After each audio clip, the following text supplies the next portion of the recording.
जो जब मैं 2 साल तक छोटा होता था, पहले बीमारी होती थी कोरोना। तो जो कोरोना बीमारी है ना, उससे बहुत लोग मरने लगे थे। ऐसे जरासीम होते थे जो कि ना हमारे लंग्स को तोड़ फोड़ कर देते। उसकी वजह से हमें सांस लेने में मुश्किल होती। इसलिए चाहिए मास्क लगा के रखे, या जो हमारे घर में स्प्रे वो मारे, या फिर किसी खुली जगह पे जाकर छींक ले। यही बेहतर होता है हमारे लिए, और एक दूसरे को नुकसान ही पहुंचाना चाहिए इस कोविड बीमारी का। ये खाने से पहले हाथ धोया करें, अगर खेले तो खाने लगे तो हाथ धोए।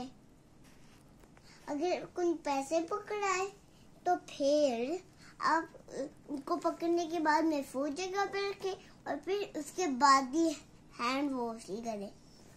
और ये सब एहतियातें याद रखें।